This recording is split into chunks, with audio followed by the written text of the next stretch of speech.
नमस्कार, मैं हूं आशीष चित्रांशी और आप देख रहे हैं द न्यूज लॉन्चर। देश के सामने मोदी और शाह का वो सच आज सामने आया है जिस पर अब तक पर्दा डला हुआ था। हर क्षेत्र में मोदी एक्सपोज हो चुके हैं, हर क्षेत्र में। अर्थव्यवस्था, विदेश नीति, करेंसी, जितना आप उंगली पर गिनेंगे तो वो अलग विषय हो जाएगा, हम विषयांतर हो जाएंगे। सब जगह एक्सपोज हो चुके हैं। एक जगह पर इस देश का आम आदमी कंफ्यूज था। जब मंच पर आ करके मोदी वो अपना पूरा सब वेशभूषा सब सेट करके, लाखों का हुलिया धारण करके ऊपर से नीचे नक से सिर तक, मेरे परिवारजनों, मेरे भाइयों और बहनों, माताओं और बच्चों, तो लगता था यार चलो ठीक है, नाकाबिल ही सही, नाकाबिल सही, लेकिन परिवारजनों बोलता है, भाइयों बहनों कहता है, हमें परिवार मानता है। बहुत सारे लोगों को मैं जानता हूं ऐसे जो ये बात कहते हैं। मैं निजी तौर पर जानता हूं ऐसे लोगों को जो कहते हैं नाकाबिल तो है, मतलब वो मोदी के भक्त हैं, कहते हैं नाकाबिल है, लेकिन यार परिवारजनों बोलता है, आप लोग समझो, देश से प्यार करता है, अब काबिलियत भले ना हो। लेकिन आज ये बात, आज इस तारीख में, तारीख और वक्त नोट कर लीजिए, ये बात झूठी साबित हो गई। नाकाबिल होने के साथ साथ नरेंद्र मोदी संवेदनहीन, घनघोर संवेदनहीन व्यक्ति है। यह बात हमें तब समझ लेनी चाहिए थी जब 700 किसानों की शहादत पर वो बोले मेरे लिए मरेगा। जब पुलवामा के बाद सत्यपाल मलिक के फोन कॉल पर उनका रेस्पॉन्स अविश्वसनीय था, तभी हमें मान लेना चाहिए था, लेकिन तब नहीं माने। बहुत लोग आज भी नहीं मानेंगे, नहीं मानेंगे, मुझे पता है, लेकिन जिनको थोड़ी बहुत शंका है उनके मानने के लिए पर्याप्त प्रमाण है। वो बेटी, जिस बेटी की खबर आज हम सुबह से लगातार दिखा रहे हैं, उन्नाव की बेटी, जिसकी इज्जत लूटी बीजेपी के पूर्व विधायक ने, जिसने उस बिटिया के परिवार को तबाह कर दिया, माँ, मौसी, बाप, मौसी, चाची, सबको मार दिया। बाप की हत्या में तो सजा हुई है 10 साल की। वह व्यक्ति जमानत पर, जब उसको जमानत मिलती है तो ये बेटी मोदी और शाह से मिलने का गुहार लगाती है कि मुझे वक्त दे दीजिए, एक मिनट सुन लीजिए, आप हमारे माई बाप हैं, आप ही माई बाप हैं, सुन लीजिए। नहीं मिलते, नहीं मिलते। आज कैमरे पर इस बेटी ने पूरे देश को मोदी और शाह का सच बताया है। राहुल गांधी ने, अब दूसरी तरफ देखिए, फिर कहेंगे ना राहुल गांधी की तारीफ क्यों न करें। आज तो अगर मुझे कोई कुछ भी कहे, क्यों न करें। राहुल ने इस बिटिया को फोन मिलाया, अपने घर बुलाया, बहन बनाया, और फिर 3 वादे किए, जो जो वो मांगी वादा किया राहुल ने कि हम करेंगे। और राहुल ने तो बिना वादा किए किसके किसके लिए क्या किया, कई महीनों के बाद पता चलता है कि फलाने घर बनवा दिया, फलाने का इलाज करवा दिया। बहुत लंबा ओपनिंग हो गया, क्योंकि मैं इस विषय पे आज मैं लगातार सुबह से बोल रहा हूं और कंट्रोल से बाहर होता है मेरे इस विषय पे बोलने में। लाइए हेमंत भाई को, लाइए, फटाफट ले आइए। स्वागत है हेमंत भाई। बस अब बहुत वैसे ही मैंने इंट्रो बोल दिया, जरा सुनवा दीजिए। राहुल से मिलने के बाद जब ये उन्नाव की बेटी निकली है, क्या बोली, सुनवा दीजिए। यही बस, हम इधर आ जाइए, इधर आ जाइए, बस यही बस क्या रहा, पीछे रह के, हाँ आराम से। क्या मुलाकात हुई है, क्या बोला क्या है आपको? मैंने तो प्राइम मिनिस्टर से भी मिलने की गुहार लगाई, राष्ट्रपति महोदय से भी मिलने की गुहार लगाई, मैं प्रधानमंत्री से भी मिलने की गुहार लगाई, मैंने सबसे मिला, लेकिन हमसे कोई भी नहीं मिला। और राहुल भैया का सामने से फोन आया और सामने से हमको बुलाया और मैं उनसे मिलने गई। उन्होंने मुझे न्याय का आश्वासन दिया और न्याय की लड़ाई के लिए, आगे के लिए बोला है। बस यही है कि हमें न्याय दीजिए। आप लोगों से यही उम्मीद है कि मेरी आवाज आगे तक बढ़ाइए और मुझे न्याय दिया जाए। मुझे राहुल भैया सामने से बुलाया, मैं गई, मुझे यही आश्वासन दिया है कि हम आपको न्याय दिलाएंगे, आपके साथ में गलत हुआ है और मैं आपको न्याय दिलाऊंगा।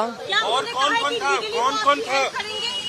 ये सब बातें नहीं हुई हैं अभी हमारी, लेकिन हमको सामने से बोला कि हम न्याय दिलाएंगे। ये बताइए लीगल हेल्प करेंगे वो आपको, न्याय दिलाएंगे।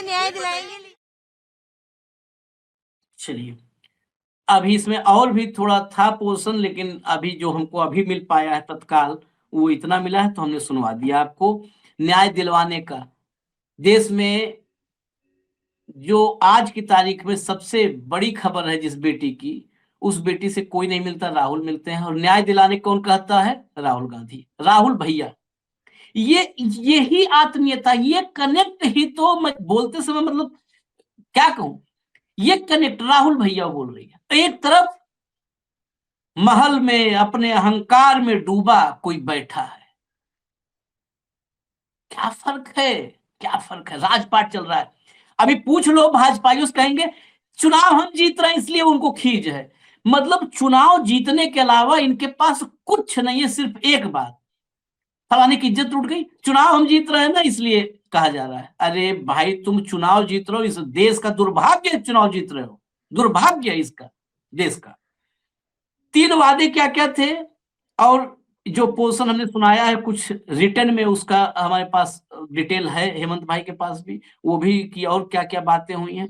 3 वादे क्या क्या हैं, क्या क्या राहुल भैया से, राहुल भैया बार बार वो बोल रही है, राहुल भैया से उसने क्या क्या मांगा, क्या है पूरा जरा डिटेल बताइए हेमंत भाई। आशीष भाई नमस्कार, आपको सारे दर्शक साथियों को भी। देखिए, इस देश के अंदर जिसको आप लोकतंत्र कहते थे, लोकतंत्र को तो छोड़ दीजिए, इस देश का तंत्र बिखर रहा है, ये मैं पूरी जिम्मेदारी के साथ कह रहा हूं। एक इस तरह की पीड़िता को न्याय दिलाना किसका काम है? नंबर 1 सरकार का। केस क्या होता है? स्टेट वर्सेस फ्ला, ठीक। वो सरकार फेल हुई, उसके बाद न्यायपालिका का काम होता है, न्यायपालिका अपराधी को जमानत देती है, और वो किसके पास न्याय मांगने जाती है? वो देश में विपक्ष के नेता के पास न्याय मांगने जाती है। क्यों? क्योंकि तंत्र उसको न्याय नहीं दे रहा, और सरकार, जैसे उसने अपने मुंह से बताया कि मैंने राष्ट्रपति से भी मिलने का समय मांगा, मैंने प्रधानमंत्री से मिलने का समय मांगा, लेकिन राहुल का मेरे सामने से फोन आया। खैर, ये सारी चीजें एकेडमिक उसकी है। हकीकत क्या है? जब कल ये ऑर्डर आया हाई कोर्ट का, आपको क्या लगता है कि इस देश में एक सुप्रीम कोर्ट है तो उसको स्वतः संज्ञान नहीं लेना चाहिए था इस मामले का? कितना साइम ऑफ में हो गया। इसलिए मैंने कहा इस देश का तंत्र बिखर रहा है, पूरी जिम्मेदारी के साथ मैं ये बात आपको कह रहा हूं। आज शाम को ये पीड़िता बेटी मिली राहुल गांधी से, और उसने सीधी सीधी 3 मांगे की। एक, उसे कोई अच्छा वकील दिलाया जाए, कोई सीनियर एडवोकेट दिलाया जाए। उसकी एक छोटी मोटी लीगल टीम है बेचारी की, जो भी वो अफोर्ड कर सकते हैं, या कई लोग प्रो बोनो कर देते हैं, उस तरह की उसके पास वकील है। तो राहुल गांधी, अच्छा उस मीटिंग में एक चीज और बता दूं आपको, जिस समय वो राहुल गांधी से मिलने गई 10 जनपथ में, वहां सोनिया गांधी भी पूरी मीटिंग के दौरान मौजूद थी। ये भी ध्यान रखिएगा, इसको मिस ना कर दे। सोनिया जी पूरे समय मौजूद थी। इस लड़की ने कहा, बेटी ने, कि मुझे न्याय चाहिए और मुझे वकील दिलवाइए आप। राहुल गांधी ने 100% उसको गारंटी दी कि हम आपको बढ़िया वकील दिलवाएंगे, इसकी चिंता मत कीजिए। दूसरी अपील जो उस लड़की ने की, उसने कहा कि अपनी सुरक्षा और जान में खतरे को देखते हुए किसी कांग्रेस शासित राज्य में मुझे शिफ्ट होने में मेरी मदद करें। इसके लिए भी उन्होंने पॉजिटिव इंक्लिनेशन दिखाया कि हम इस पर जरूर बात करेंगे।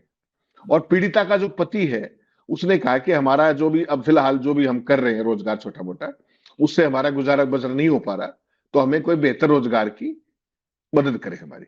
तो राहुल गांधी ने उसको लेकर भी उन्होंने आश्वासन दिया कि इन सभी मामलों को 100% वो अपनी तरफ से कोशिश करेंगे, चाहे परिवार को न्याय का मामला हो, सुरक्षा सुरक्षित करने का मामला हो, और सम्मान दिलाने का, सम्मान बहाल करने का मामला हो। ये उन्होंने बेसिकली जो न्याय और जवाबदेही, ये बेसिकली किसकी जिम्मेदारी है? सत्ता की या विपक्ष की? तो सत्ता ने तो मिलने का समय आप समझ सकते हैं व्यस्त होते हैं, जैसा आपने कहा महल के अंदर समय निकाल पालना, मिनट टू मिनट व्यवस्थाएं होती है, और विपक्ष का नेता ये दे रहा है। ये सारे की सारे तंत्र के बिखरने का इससे बड़ा सबूत आपको और क्या चाहिए, और इस देश को क्या चाहिए? सीधी सी बात में 2 टूक पूरी जिम्मेदारी के साथ कह रहा हूं। एक हाई कोर्ट ने जो कुछ कहा उस पर हम चर्चा कर चुके, बहुत बार कर चुके। उसके तत्काल बाद क्या सुप्रीम कोर्ट को संज्ञान लेना चाहिए था कि नहीं लेना चाहिए था? पूरे तंत्र का विध्वंस कर दिया गया है। केवल इंतजार कीजिए, केवल इंतजार कीजिए, सारी चीजें आपके सामने आने लगी। अब कुछ नहीं बचा छुपाने के लिए। पूरी भारतीय जनता पार्टी कैसे चीखती चिल्लाती है। ये इस बेटी वाला मामला कल से चल रहा है, किसी भाजपाई के मुंह से आपने एक शब्द सुना कहीं? ना। सेंगर इतना बड़ा है, मैं यही बात हेमंत भाई कह रहा हूं। कुलदीप सेंगर इतना बड़ा है, इस देश की अस्मिता से बड़ा है वो, है। और अगर वो इस देश की अस्मिता से बड़ा है तो ऐसी सत्ता को उखाड़ फेंकना चाहिए। एक पल भी इनको सत्ता में नहीं रहना चाहिए।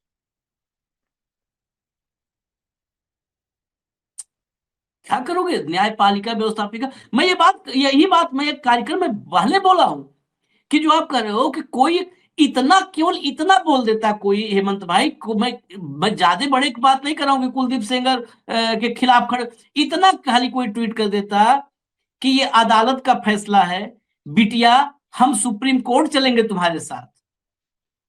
हाई कोर्ट के खिलाफ कोई भाजपाई, कोई भाजपा का प्रवक्ता, कोई प्रदेश अध्यक्ष, राष्ट्रीय अध्यक्ष, कार्यकारी अध्यक्ष, साहेब के दुनिया भर के अगल बगल हैं, दिन भर मुंह खोलते हैं तो क्या वर्बल डायरिया कितना आप इस बारे में हम चर्चा करते रहते हैं। मुंह खुलवा लो, क्या क्या नहीं बोलते, दुनिया ज्ञान ले लो।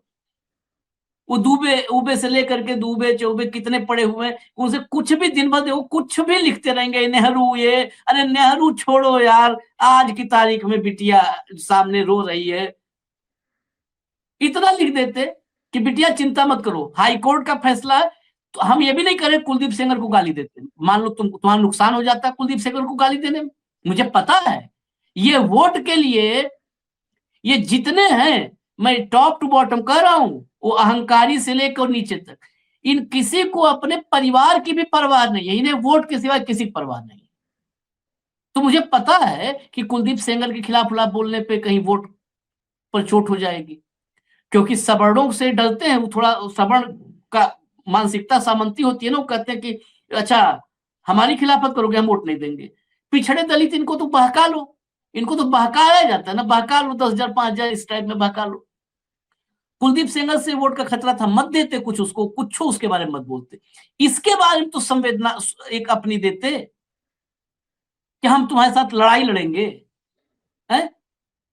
ये भी तो नहीं हुआ इनसे। वो पवन खेड़ा वाला दिखाइए जरा, उसको ही पढ़ दीजिए आप, और जरा थोड़ा इनकी कुंडली बताई दीजिए, तभी चर्चा, ये बहुत लंबा नहीं चलाएंगे कार्यक्रम, लेकिन बता दीजिए क्योंकि अपडेट्स हम आप तक पहुंचाना चाहते हैं जल्दी।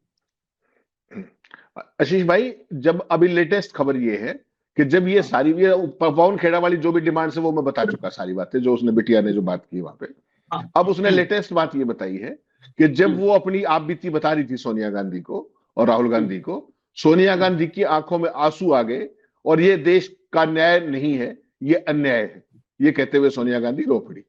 हम आपको न्याय दिलाएंगे, आप निश्चिंत रहिए। और राहुल गांधी की भी आंखें नम हो गई। उसके बाद बेटी ने ये कहा कि मैं पीएम मोदी से भी मिलना चाहती हूँ, उन्हें अपना दुख दर्द बताना चाहती हूँ, क्योंकि मेरा है कौन, मैं इन्हीं लोगों को अपना दुख बता सकती हूँ। अब कौन है ये तो पता लग गया। क्या कहा करते ये, सोनिया गांधी कब रोई थी, आज वो बेटी बता रही है कि सोनिया गांधी की आंखों में आंसू थे, राहुल गांधी की आंखें नम थी। इसको इंसानियत कहते हैं, ये है इंसानियत।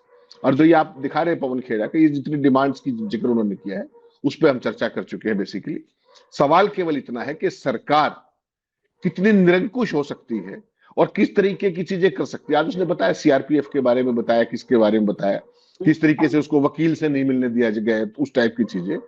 तो ये सारी चीजें, और योगिता ने को भयानक तो उसने यहां तक कहा कि मेरी माँ को गाड़ी से फेंक दिया, उसकी माँ को, बुजुर्ग माँ को उसकी गाड़ी से उसको फेंक दिया गया। ये सारे के सारे हालात हैं। अब आप सोच लीजिए, मंत्री राजभर जी, उनकी भी सुन लीजिए, वो कह रहे हैं कि पीड़ित पक्ष असुरक्षित कैसे है।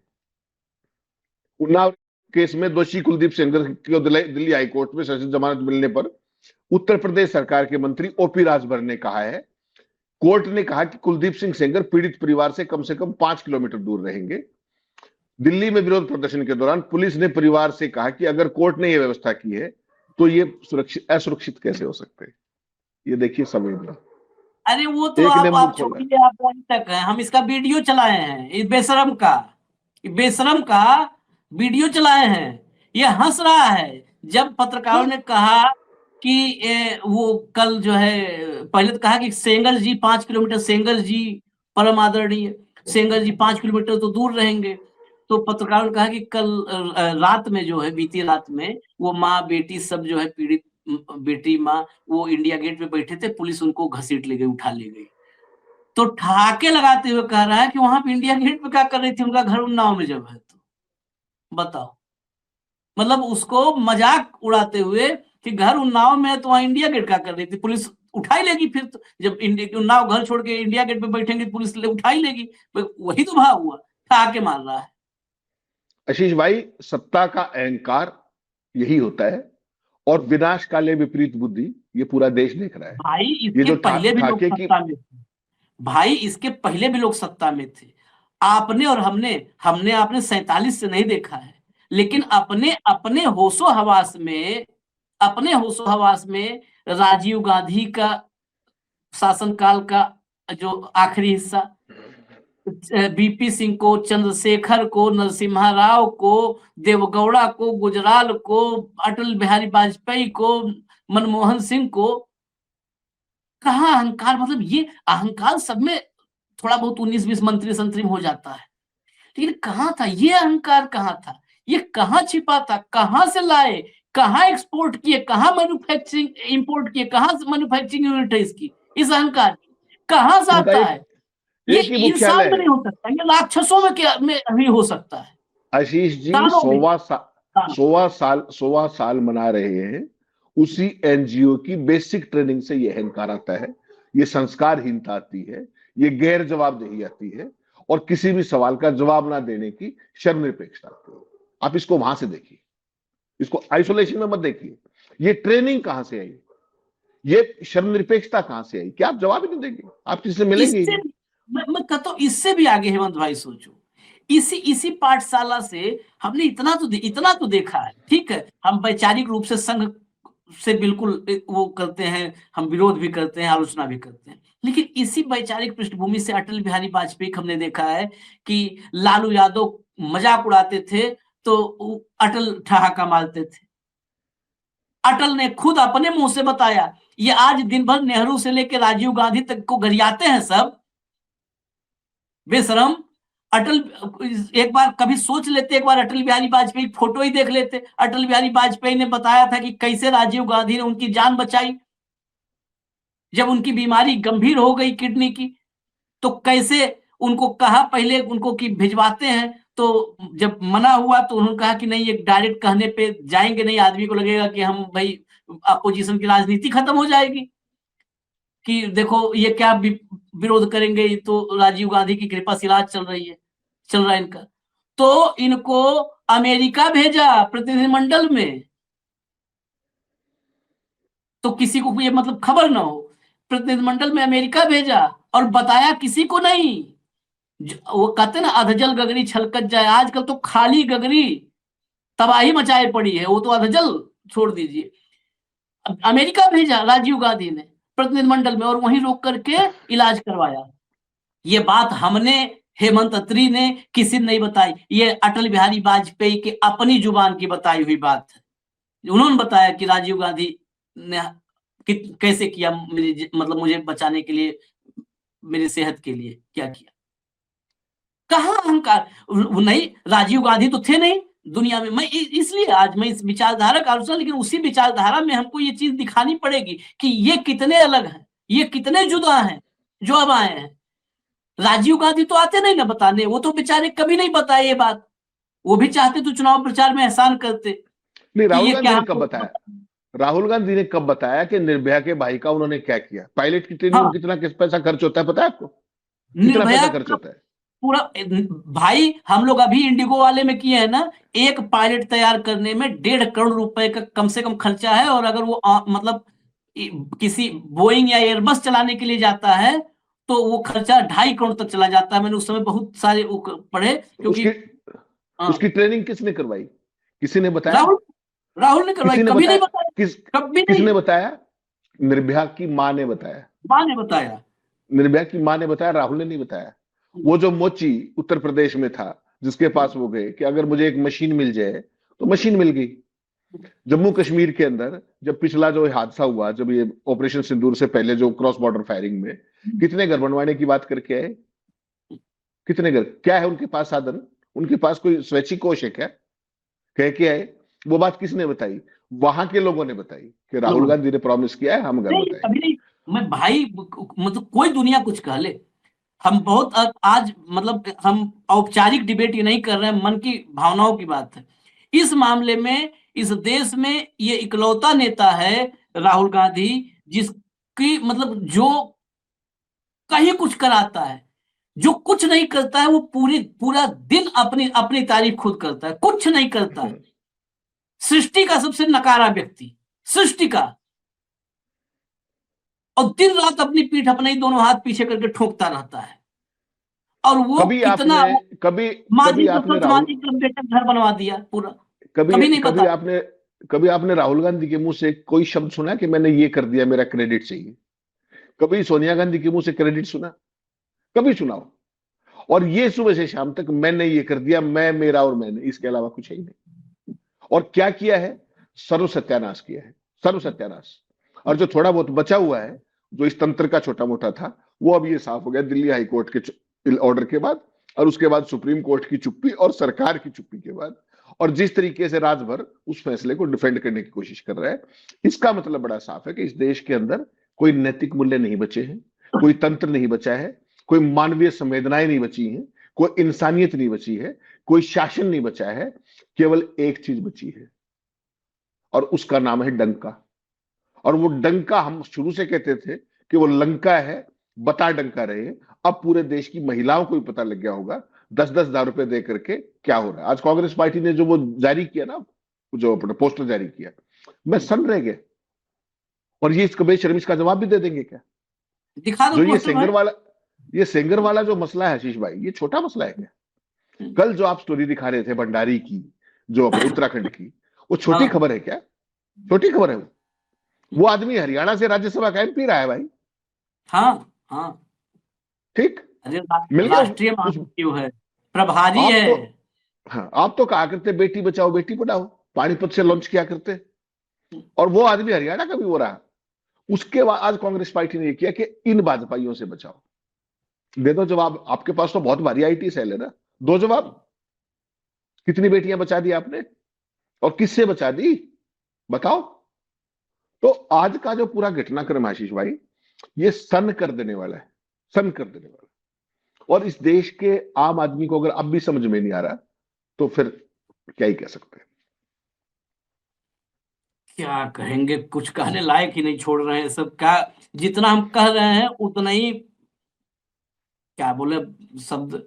मैं कुल मिला के एक ही बात कहूंगा कि योगिता इस पूरे उसमें, मैं पिछले कार्यक्रम में कहा था, बार बार कहूंगा, जब तक ये खबर रहेगी तब तक कहूंगा, योगिता भयाना, इस महिला की तारीफ करेंगे हम। कल से इकलौती महिला है जो हर कदम पे साथ खड़ी है।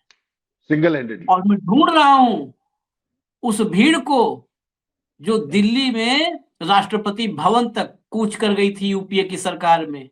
और सरकार तब जुबान खोल करके, आंख खोल के, कान खोल करके सामने हाजिर थी कि हाँ बताओ, हम आपसे बात करेंगे, आपसे हम बात करेंगे, हम बेटियों की रक्षा करेंगे। सरकार तैयार थी, तब भी हाथों मोमबत्ती लिए लाखों की भीड़ इस दिल्ली में थी।